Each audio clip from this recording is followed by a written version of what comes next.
Hello everyone, and thank you for listening to my presentation on what I learned in multimedia literacy and what ended up happening with my final lesson plan. My name's Emily Hubbard, and this is of course Education 550. Now, my lesson plan, I knew that I was at an 8th grade and that I would be working with 5 different class periods. The smallest class has 23 students, the rest of the classes have over 30, and we normally have a 60-minute class period, but the day I taught my final lesson we had a 45-minute class time, so things were a little bit shortened, and I taught the lesson on the 13th of November. Now, the learning objective I decided on was that students will be able to compare details of colonial life in America with their own life using images and information from a film clip to illustrate 8 frames. So I highlighted compare and contrast as the thinking skill. The content would be colonial life in America, which was agreed upon with my host teacher. The resource ended up being a film clip, and then our final product was the media tool. In this case, I used imagery. The students completed 8 images conveying what their modern life was about, elements of their personal life, and then comparing and contrasting those with 4 elements of colonial life. And they were free to choose those elements, but as you'll see as we talk about the lesson, I helped them make some of those choices. So this objective met 2 standards, a state standard and then a Common Core standard, and fit in within the content set by my host teacher. Now with that, there was a change, because when I planned the lesson with her, it was intended to be further on into the colonization unit, but it ended up being the 3rd day. So all of the information was new to the students. So instead of being refreshing and helping to repeat the information, helping to get a better handle on it, it was introductory.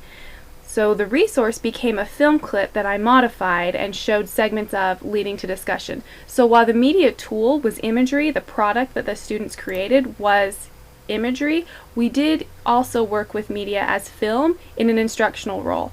In that way, they were consuming this higher tech media, but then producing something that was lower tech. And I made a conscious choice to do the low tech option because we did have tablets, we had the chance to go to the computer lab, but I chose to do the lower tech with pen and pencil and paper, and I really liked the result of it. Because our class period was shorter, we didn't have time to deal with going to the computer lab or assigning out the tablets, so just being able to pass out paper and have the students use the colored pencil was really helpful. So the first phase of the lesson, the motivational activity, we talked about the Mayflower Compact. The 12th of November is the anniversary of the signing of the Mayflower Compact, and the students had talked about that the day previously. They'd also begun an organization system for documents leading up to the Constitution. So we talked about those things, and then had a discussion tying in what was different from nearly 400 years ago to today. And the students just threw out ideas, kind of a brainstorming. There was a lot of constructivism going on that I didn't correct any misconstructions at this point.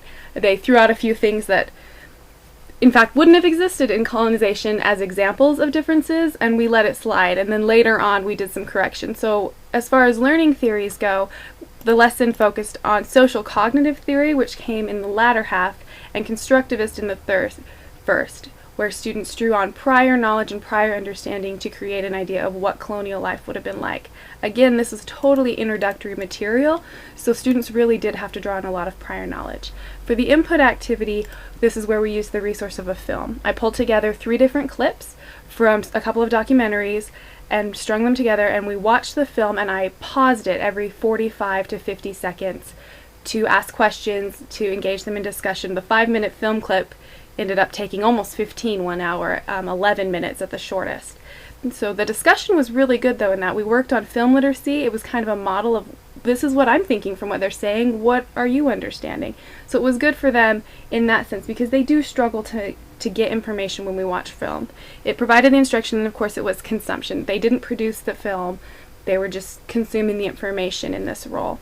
For the 3rd phase, the output activity, this is where they did the product, and you can see here there's the 8 grids that I provided them with, and we talked about what they were going to be doing. We defined compare and contrast again, which are thinking skills they're familiar with. Earlier in the lesson they had brainstormed elements of modern life that they wanted to include, and then we talked about what some similarities and differences could be as a whole class. And then I modeled an example that I had made of my own life for them. And after we went through the example, they were free to work on their own. Now the students are placed in tables and frequently are asked to work with their table mates. So they have the option of discussing with their classmates or working on their own. That really helped with the social cognitive aspect of the lesson, as they were able to talk and discuss and imitate what I had shown them and what they were seeing from their peers and making decisions. This was also the part of the lesson where we went through and corrected some misconstructions from previously, ruling out things that anachronistically wouldn't work for colonization. And that was really good as well. And I just gave them the last half of the lesson to work, to do their own work here. And they were working on imagery and communicating through images. They could have one word in the picture, but no more than that. And they really responded well to it. My host teacher doesn't do a lot of non-written work. I guess that'd be a nice way to put it. And so me having them just draw and not being able to write was really different, and they did really well with it. Talked about how to communicate the information without words, that they were going to tell a story in these 8 little pictures. They were going to tell me about their life, and they were going to tell me how it would be the same or different if they lived in the 17th century. And they were producing these images. I included some examples, and I was just really impressed with how well they did. They were very clever. And what was really great about this is I got a completed project from every student, which doesn't always happen with written assignments. There are many students, there are at least 3 students in every class, who just will not turn in a written assignment because they struggle with literacy. They struggle with complete sentences. They struggle with understanding reading material, and so they just don't do the work.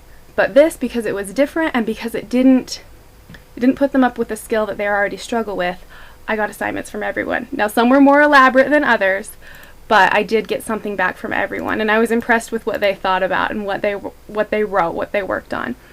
We hung the pictures in the classroom the next day, and they got to talk about what other classes had shown as examples that they hadn't thought of, because there are 5 class periods in the room.